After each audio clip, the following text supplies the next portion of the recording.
Welcome everyone to the May 17th Networking for Introverts group. I'm excited to be here again today, the third Tuesday of the month at 1 p.m. Central Time, and to share this part 2 with you of, we lost Christy again. That's okay, she's driving, so maybe it's just because she's in the car. She may have lost her signal, but I will watch for her to jump back in. There she comes back. Yeah, so last month, if you were here, then we went over the first part, the first 5 of knowing yourself as an introverted leader. So we went over the first 5, and if you missed it, that's okay because it was recorded, and I can always share it with you. When I post the recording link, I can always put the link from the May call, no, not the May, the April call in the comments. But we're going to continue on, and we're going to go through 6 through 10 on knowing yourself as an introverted leader, habits for strong introverts. So let me see your wonderful faces. And actually, I will have Scott introduce himself, because Scott and Christy, if she's able to, because we are 2 new faces for the introverts call. So if you want to just take maybe a minute or 2 to introduce yourself, say your name, where you're from, how we know each other, and maybe what brought you here. So Scott, I'll let you go first. Thanks, Sabrina. I'm Scott, white, like the color. And I'm Canadian. I grew up in British Columbia, but I'm currently living in the United Kingdom. Spent 7 years living in Scotland, and now I'm living in England near Lancaster, which is on the west coast, about halfway down England, the England part of the island. Mm-hmm. So that puts me between Wales and the Lake District. Yeah, and then how did we meet each other? We met because we were both working with the same business coach. Mm-hmm. And met on one of her calls. Yes, thanks. And then Christy, I don't know if you're able to unmute right now and just tell us a little bit about yourself. Hi, can you hear me? Yes. Hi, I'm Christy. I'm a hairstylist, business owner, mom. I live in Westmont, and I'm really interested in being a part of this chat because I am an introvert. I always call myself an outgoing introvert because I have to talk to people all day long, and sometimes I don't feel like it. So that's what, that's why I'm here. Yeah. Now, do you see a black screen? You don't see me at all on there? Yeah, we just see a black screen with your name. Okay, sounds good, because I'm going to start driving now. Okay, cool. Okay, thanks. Thanks. And so Christy is just a new member of my team. So, we're building leadership skills and gaining confidence. And as introverted leaders, that's why we have this group, or that's why I created this group, so that we can all come together and support each other, but also to grow at the same time. So Angela, and since it's a small group, I will let you introduce yourself as well, so that Scott and Christy get to know you. Cool. Well, I'm Angela Mancini, and I live out here in very toasty Arizona, Phoenix, Arizona right now. I met Sabrina a little over a year ago, and we have kind of been working together on all sorts of different things ever since. But I co-lead a nonprofit for women, and Sabrina has spoken for us and has even flown out here to Arizona for us. So yeah, just it's been amazing. So that's who I am. Yay! And I love your pink color today. Thank you. It looks so pretty on you. I went with the blue. I was like, I usually wear black or pink or purple, and now I'm gonna go like completely different. It's spring, we'll go blue. Yeah, that's what I would do. Yeah, right? Change it up. Yeah. All right, well, thank you for the introductions. We will dive right in so that we can keep this call under an hour. So the first one we're going to go over today of knowing yourself as an introverted leader are habits for being a strong introvert is how we define our own success. So we don't go by others' definitions, never, because we are our own person. We want to model someone else maybe, but we don't want to copy them 100%. We want to learn from them, but not take everything from them. We want to be our own person and have our own definition of success. And when we are doing this, we want to know our own mental capacity for what success is and how we can continue moving forward in our success. And then we need to know our values, our goals, our dreams, and our desires, because if we don't know them, we can't move forward.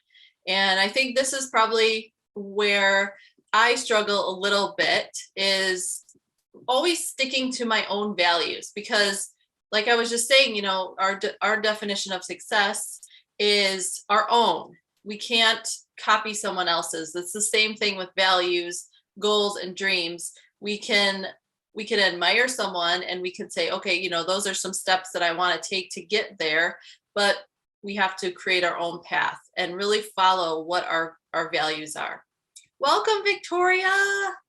Yay. Do you want to just say your name? We'll do, we already did introductions, but I'm so glad that you're here. Just say your name, where you're from, and, maybe why you're here or something. Hello. Yes, I'm Victoria. I'm walking outside right now. It is beautiful out. It's gorgeous. Yay! Getting some steps in. I'm just excited to be here, Sabrina, and hear what you have to say. I know we've continued some of these calls just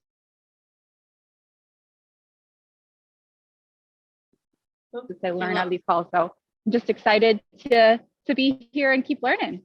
Yay! And Victoria lives in Illinois too. Yes. Yeah, she lives not too far from me. So we've had a great relationship. We've met for bike rides, and I've given her and her husband a massage and her mother-in-law a massage. So that's been awesome to be connected that way.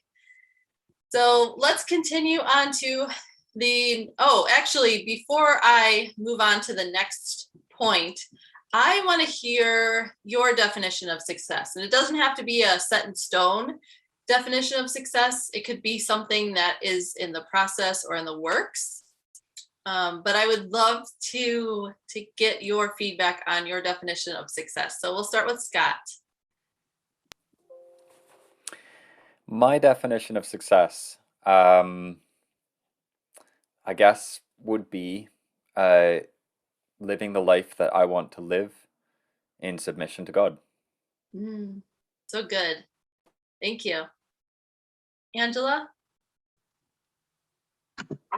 Well, I heard this definition of success some years ago, and I know there's a ton of different definitions out there, but it's the one that stuck with me the most, and it's that somebody's life is better because I've lived. And so how many people in my life can I sow into well? And obviously there's a little bit of a hierarchy with that. My husband, my kiddos, but then the people that God puts in my life, am I making their lives better because I'm here, or am I not? And so I think that's the standard for me. Well, I know that's true for me because you've improved my life, Angela. I love you, friend. I love you too, friend. It's true, you're doing it. So great job. Ditto. Yay. And I know, Christy, you're driving, but if you're able to unmute and just tell us your definition of success. If not, we will skip over you and maybe come back. So she's driving. So if Victoria is able to unmute, I see her pretty smile there. She's walking and enjoying the sunshine today. Yeah, so I would say, I was just thinking about this last night because I was reading James, the book of James, and just if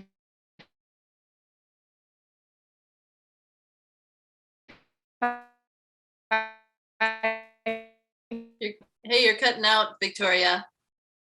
can get to a place where I can, things, not like literally just my neighbor, but like, I'll put it in the chat if I'm cutting in and out. Okay, that's cool. Thank you. All right. Yes. So my definition of success is similar to what Scott said. I've developed listening to God and letting him lead. And so, and that was something that I was thinking about yesterday when I was on my way home from my last client. I'm really just wanting to be still and really listen to what God has to say, and almost like shout to him and say, like, I can't hear you yet. Like, I want to hear you. I want to hear your words. I want to feel you in my heart. And maybe I'm just I have too much going on. So I think right now, my little definition of success is just being able to really deeply connect with God so I can move forward in my life and my business and really speak from the heart. So that's not a general definition of success, but that is my success for right now. All right, my chat. Let's see what Victoria said. Loving my neighbor, community, and people well in my life. I love that. Thank you. Wonderful. Okay, let's move on to the next one. Is only reciprocal relationships. So making sure that you are in relationships that fulfill you, not drain you. You want to have that give and take relationship. Maybe it's not 50-50 all the time, like in a marriage, it's not 50-50 all the time, but you want someone that lifts you up and not knocks you down. So even in friendships or family relationships, you want to hang out with those people that are giving you the love and the support that you need, not taking away from it. So having those quality people in our relationships that's key. And it's key for us as introverts too, because if we tend to not speak up a lot, and we're just kind of sitting in the background listening to what's going on in the conversations, and if we feel that when we do speak up we kind of get knocked down a little bit, we have to be aware of that and address that. And either you're addressing that with the person and speaking up to them, and that's another reason why we're here, is so we can gain our confidence to be the leader that we're meant to be, so that we can fully stand up for ourselves. And that is having really tough conversations. And the next one is keys to our mental health. This is huge for introverts because, like I said, we tend to be, and I forget the term I used last month. I think it was last month, where we have to be almost like fake, not fake, but we have to put on this facade that we are confident and we are extroverted, but we're truly introverts. We need that time alone to recharge. So, having our mental health is really key. And so prioritizing self-care, number one, that's without a doubt, you need to take the self-care time to sit alone, to read, to exercise, to meditate, to pray, to whatever it might be. It is key to moving forward and to keeping a stable mental health. Choose and repeat activities that boost our mental status so that we can release depression and combat anxiety, because again, going out into public and social situations, we can create this whole situation in our head. And, we have this worry that something bad is going to happen or we're going to die or something. And then we go out, we do it, and we've overcome that fear and we can feel better about ourselves. So just knowing that we can release our worry to God, release the depression so that we can combat that anxiety, let it go. And then, of course, keeping clarity in our mind. And if you know me pretty well, you know that I talk about feeding your body extremely well. eating more fruits and vegetables, more whole foods, plant-based. And Victoria can speak to this because she's a health and fitness coach. But the more that you're getting the nutrition in your body, 12 to 15 servings of fruits and vegetables every single day, then your body can function properly. You don't have that emotional, what's the word I was thinking of? Emotional, like roller coaster, I think. You know, you're yay plants, Victoria says.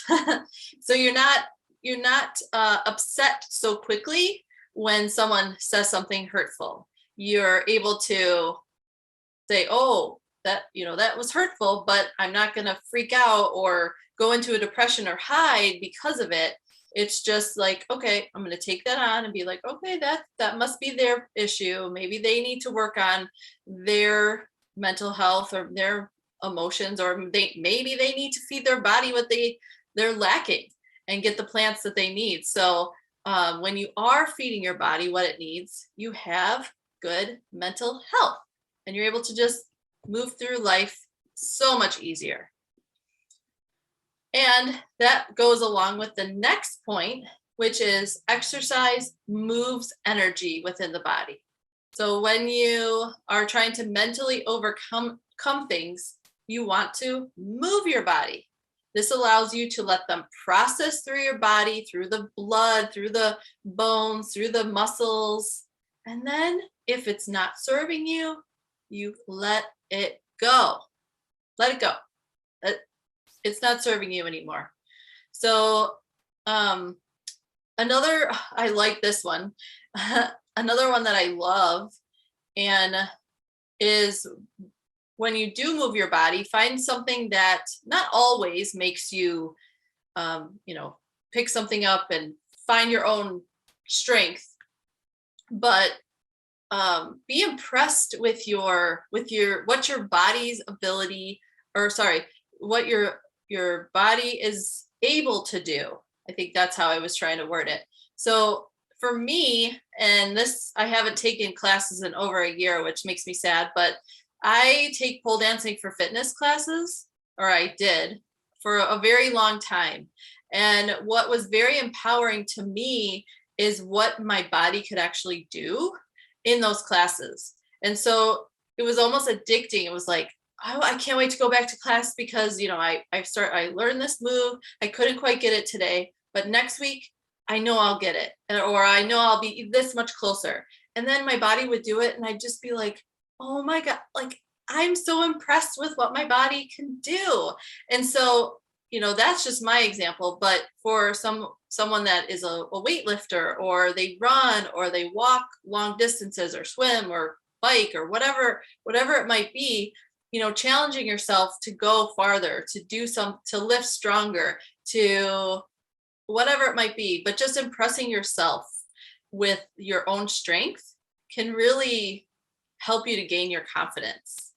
And also to be really humble too, and grateful, because, some people can't move their bodies the way we can. We have, I love Wendy because she is so empowering, and she had a flesh-eating disease. So she lost her hands and her feet. But look at her. I mean, she's not on this call today, but she's out traveling. Her son is getting married. She's running a business on Facebook. And she is just the picture of determination with God. I mean, it's just incredible. So she definitely does not let that hold her back, which is amazing. So, be humble, be grateful for what your body can do, because this is our way of beating stress. Because when we know we're strong, we can beat that stress. We can let it go. And, just like I said, boost confidence. And then moving the body helps with our clarity, our happiness, and our overall mood. So when you are feeling down, when you're feeling down and, you're just sitting in one position, it's probably because you're slouching forward. Maybe your head is dropping. You don't have a lot of circulation or movement. But if you think about it and you're like, okay, it's a beautiful day outside and Victoria's out walking. If you just take 5 or 10 minutes, I call this a mini break, where you go outside, actually 1 to 5 minutes is your mini break, and you go outside, you just even walk up and down the street, the driveway, around the block, maybe up a hill or across the street to greet a neighbor. It's moving your body, getting some fresh air, seeing the sun, feeling the sun on your skin. It just improves your whole being, inside and out. So it's amazing when we move our bodies.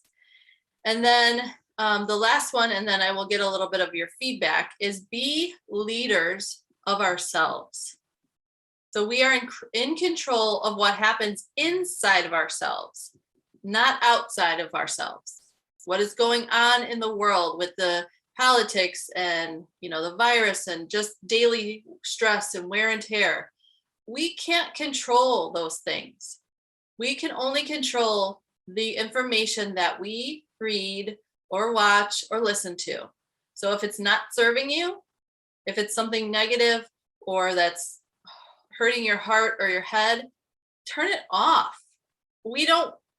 My husband watches the news a little bit, but if I am walking around or cooking or whatever, and I hear the news on and they start talking about blah, blah, blah, bad things, I'm like, honey, turn off the news. I can't take it.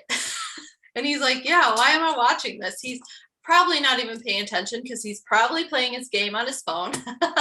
And so it just comes on and after Jeopardy and he doesn't even pay attention.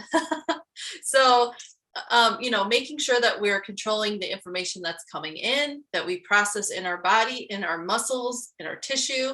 And that's the only thing we can do is control what happens around us or inside of us. And, a little bit around us, like what we put into our body. I was talking about, food and water and stuff like that, making sure that we're taking in good things so that we can output the good things and not letting those things on the outside. Yes, they're going to affect us a little bit because we're going to hear about them. Someone's going to talk about them, but just kind of brushing them off your shoulder and not internalizing them. And then, I like this one too. Releasing victim mode and also releasing that scarcity mindset. I'm still working on this because like a few years ago, when I first started asking for help, I'm a business owner of almost 15 years. And in the beginning, I did everything myself. Now, over the last few years, I've started, since I hired my business coach and, networking and connecting with other leaders, they say you have to ask for help. And at first it's so awkward. You're like, I can't ask for help. That shows that I'm weak. But then I think about it. I'm like, well, I have my own business and they have their own business. So, and they're at this level, I'm at this level. So why can't I ask them for help? Or how did you get there? So then once I broke down the barriers, I was able to ask for help, and people are so willing to help you. It's amazing. I'm like, oh, you can give me some free advice basically, or, friend to friend advice or business owner to business owner advice. And you're okay with that? Like, you're not just giving away your secrets? And they're like, no, I'm happy to help because I don't want to see someone struggle from where I was to where I am now, or if you are struggling, like, how can you get to this point or to this point without having to, do all the winding things to get to that point? It's like, if you can have a smoother road to your success, our definition of success, then why wouldn't you want to help someone to get there smoother? So when I learned to ask for help, it made me more confident because it made me more bold too, because you get stuck in your own head and you're thinking like, well, I have to do this all by myself. But when you bring it out and you ask someone for help, or you put, like, if you're having a problem and you say, this is my problem and I can't figure out my own solution. And all of a sudden it's like a simple, like, well, just do that. And you're like, well, why didn't I think of that? So that is why asking for help is so incredibly powerful, because we get in our own heads and we think we can't do this or we can't move forward, but someone else can just hear it and hear the solution and say, this is what you have to do, or this is the steps that you might want to take to get to the next level or to solve this problem. So I love that. And then releasing the scarcity mindset. I think a lot of us have the money blocks where, we can't, we were taught in the beginning that, money is evil and money doesn't grow on trees and all those myths that float around in our head. But we have to just let go of that scarcity mindset and say, there's so much abundance in this world and God is on our side. He wants us to succeed. So we need to just let go of that scarcity and think abundance. So, and asking for help, but also asking good questions when you're going to business partners or to other business owners or entrepreneurs, asking good questions. And there is a book, and I will have to look up what book that is. And I want to say John Maxwell, but I'm not 100% sure that that's his book. But I will look it up. I will make a note to, there's a book, something about like asking questions or asking the right questions, I think it might be called. Asking Questions book. I will link that with this recording so that so you can have it. And then of course, focusing on the positive, that's always key. Abundance, positivity, when you have those negative thoughts starting to creep in, immediately be aware of it and flip it. So, you say, oh, I can't do that. It's too hard. And then you recognize it in your head and say, yes, I can. I am a strong-willed person.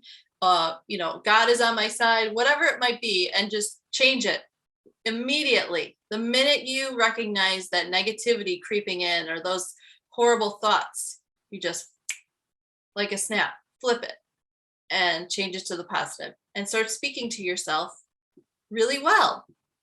I was just on a call earlier this morning and she said something about speak to yourself how you would speak to someone you love, because it's amazing how much we have negative self-talk and we would never say that to someone else. So make sure that you're recognizing that as soon as possible. And I'm sure we're all guilty of it. I know I am. So make sure you recognize that and change it. So, and why are we doing these or practicing these tips? Well, so that we can keep moving forward each and every day. Take little baby steps. Maybe you don't recognize the negative thoughts that you're thinking right away, but over time, the more we practice, it comes to us. And it's amazing because then it allows us to shine our light, to be a leader, to lead a team, or even just to stand up and to ask questions and be bold. We grow humbly, remembering where we came from, and of course, use our God-given gifts and talents each and every day. We have to remember that we have unique gifts and talents that we were given, and we need to step up and share them as introverted leaders, because if not, we're being selfish. So I would love to hear maybe 1 or 2 or 3 things that stuck out to you and get your feedback. We'll go around the room and we'll start with Scott.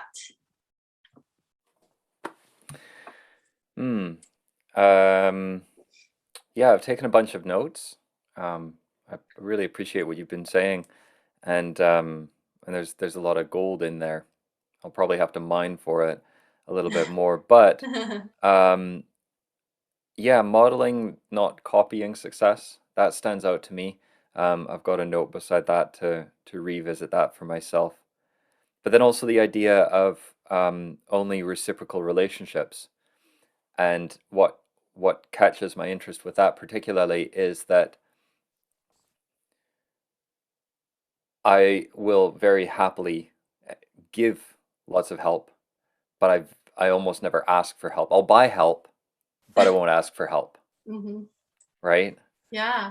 So when you said reciprocal relationships, I was like, yeah, I mean, obviously, you don't just form a relationship with somebody where you're just trying to take from them all the time. But as a totality, I'm actually feeling that flip in my mind where I'm thinking, okay, but also not where you're giving all the time. Hmm. Yes. Yeah. So good. Thank you so much for sharing that. Victoria put in the chat, preach. And then she said, I love what you said about speaking up and voicing what you need from people around you. Yes. Thank you, Victoria. And Angela, would you like to share next? Sure. Yeah, there's just what you were saying, Scott, there's a lot of gold in here. I just felt like I was constantly like typing as soon as you said something else. I was like, I gotta get that. This was first and foremost, just want to say this was such a positive time that we get to spend together. And that alone is gold, because there's a lot of time that you'll spend in conflict and trying to find solutions for things that aren't easy. And so to have this space here where it's just positive and you can breathe a little bit more, I have certainly taken that. So I know that's not specifically said, but it's absolutely felt. So I just wanted to mention that. I think that this last point, the release, the victim mode and scarcity mindset, I think that there are so many layers in that I have to keep rechecking. Like, I might have felt like a victim before and I've overcome that, but now there's these other areas that I need to work on. And so as you were talking about that, I was like identifying some areas in my life where unintentionally, I think I see that, or I've caught myself in that mindset.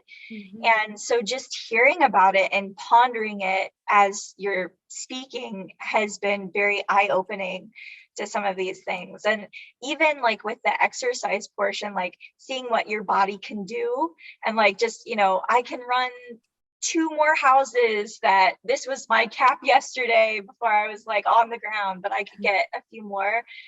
I think that does so well, both physically, but I think with other challenges as well. So yeah, so good. Taking it all, Sabrina. So thank you. Yes, thank you. Yeah, I just recently started the what do you call it, stair stepper machine at the gym, and the first day I was like, oh, I'll put like 15 minutes on. I was like, oh my goodness, this is so hard. I don't remember if I actually I think I may have cut it off at like, I don't know, 10 minutes or something. But then I did it yesterday and I set it for 12 minutes and I did the whole thing. I let it go, except for when it goes to the cool down and it's so slow. I'm like, okay, I'm done. So at least I got my 12 minutes in. And then I did another couple machines and then I took the long walk home. But that was like mentally straining for my mind. I was like, I don't know if I could lift my foot another time. And it's like, okay, yes, you can, and then you could slow it down a little bit and stretch a little bit more. I would prefer to go and like, do stairs, because then you can really, you're moving, so you're like propelling yourself, but also you can control how fast you're going and how, I don't know. It's so different. Like when we went down to the North Mountains in Georgia at the beginning of April, we climbed the waterfall there, and it was all stairs, but it was like, maybe 20 stairs or 15 stairs, and then a platform. So you could catch your breath, kind of stretch your legs a little bit, get a sip of water, and then, do another couple stairs or levels, and then, rest. So we did, I think that day it was like 427 steps. And even for me, I'm very physically active all the time. And that was so challenging, but it was so good to like get over that and to mentally find where your limit is, and then like say, okay, I don't know if I can lift my foot another. Okay, yes, you can. Yes, you can. Yes, you can. You know, just breathe through it. And you just talk yourself into it, and then you're amazed at how strong your body is. So thank you for bringing that up. That's so awesome. Yeah. And then let's see. Oops. Kudos. Victoria says, kudos to you. I'm terrified of the stair stepper. I am too. And like, I feel so stupid. I was telling my sister yesterday, I was like, sometimes I trip, you know, like, or I kick the stair, and, you know, cause you have to, and it changes. Like I usually do like the random, so it changes speed. And then sometimes you're like kicking it or sort of stumbling or whatever. Yeah. So I'm kind of terrified of it too, but they're pretty terrifying. Such different cardio. So true. Isn't that like 42 flights of stairs? 400 steps? I don't know. So many stairs. It was so many stairs. And my husband is complete opposite of me. If you don't know me, he doesn't like to work out. He likes to, I mean, if he could, he would eat fast food every day. You know, he's very physically active at work, but he doesn't like exercise in general. And so I was actually scared for him a few times, because he was like, oh, I was kind of like blacking out a little bit. And thankfully they had little benches on those platforms so he could sit down. But he did conquer all the stairs, and he was proud of himself, but he was also miserable. So yeah, it's pretty funny. But I have a friend who Voxers me when she's on the Stairmaster. Like, she'll send these long Voxers. I'm like, are you crazy? Like, yep. It's like, props to you, man. Who's that, Kelly? Yes. Oh gosh, Kelly is so, I adore her. She is badass. Yes. I seriously am like, you sound like slightly out of breath, but just like a 20-minute Voxer that's like her climbing the stairs. And I'm like, man, Wow. props. Yeah, incredible. Scott, was there anything else you wanted to say? I know you put some in the chat too. No, stair steppers are terrifying. Yeah. There was one guy at my gym when we lived in Scotland, and he would just like he would actually be on there for like an hour and a half. Oh my Like, gosh. his cardio was insane. But Yeah. yeah. Yeah, no. I mean, health is a huge part of it as well. Mm-hmm. I know how much difference it makes for me just going out for a walk. Yeah. You know, if I get off a stressful call, or have a messaging interaction with somebody that I find stressful, or Mm-hmm. you know, kind of gets me riled up, then going for a walk can do amazing things for me. Mm-hmm. So yeah, for sure. Yes. Yeah. So, Christy, I'm sure you're still driving, so because you're still muted and camera off. But if there's any way you can unmute at some point before we sign off, you can just unmute and speak up. But I wanted to, before we close up. Oh yeah, go ahead. Yay. Yeah, I really liked the Zoom meeting today. What stuck in my head was the reciprocal relationships. I find myself to be surrounded by some people that I shouldn't be surrounded by, you know, as far as negativity goes. So that's always something that I have to think about. You know, I need to surround myself with more healthy-minded. Walking does help with my mental health as well. It's amazing how much better you feel after a workout and all that good stuff. So good class, good Zoom. Thanks, Christy. Yeah. Awesome. So just real quick before we sign off, I want to get maybe one takeaway that you're going to either implement today, or maybe, you know, that just really stuck out that you can move forward with today. So Scott, if you just want to take a moment to say something that you're going to move forward with today. Yeah, well, my day's pretty much done. Oh, that's right. Oh yeah, because it's nearly 8 o'clock here. Okay. I probably should put the work down for the day, but the thing that I have sat here is to look at my definition of success again, and see what the measurables are. You know, what is it that I'm actually aiming for?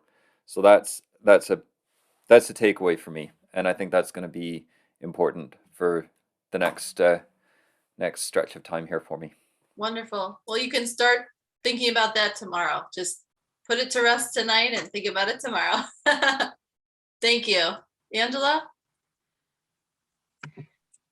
Yeah, I think the one that I'm most anxious to do, but probably the one that I need to tackle the soonest, and this is probably like TMI, but just been going through just a rough mental patch, like just lots of relationships that I think require a lot of me, and not having too many people that I'm like, feel super comfortable being like, I'm struggling here, like my mental health is struggling here. And so I think there are seasons when we have to put down some relationships for a time, like not completely disregard them, but take a step back so that I can prioritize my mental health. And so that's something that I need to probably have a couple tougher conversations and give myself a breather. So, yeah. Yes. That's so good that you're recognizing that. Thank you for sharing that. Thanks for being vulnerable. Thank you, Fran. Yeah. All right. Victoria says, oh, I didn't see so many stairs. Oh, stairs. Oh, like eyes. I didn't get that. Leave it to Victoria to be cute and quirky. She says, I love to think about how to quantify loving my neighbor and how to measure that, like Scott said, basically create a system to measure my success. So good. Thank you so much. Yes. That's so good. Yeah. And Christy, if you're able to unmute one more time before we sign off, if not, that's okay. Maybe she's walking into a store. It sounded like she got to her destination. So, if there's anything else, you can always comment in the recording chat, and we can keep the conversation going. But I just am so grateful that you've been here for me today and for each other, and we're growing as introverted leaders, not only by ourselves but together. So have a wonderful rest of your day. If it's night, rest well, Scott. For the rest of us, we have a little bit more of our day to go. So enjoy the day, get out and move, and think positive. I love you all. See you next time. Bye. Thanks, Sabrina. Bye. You're welcome.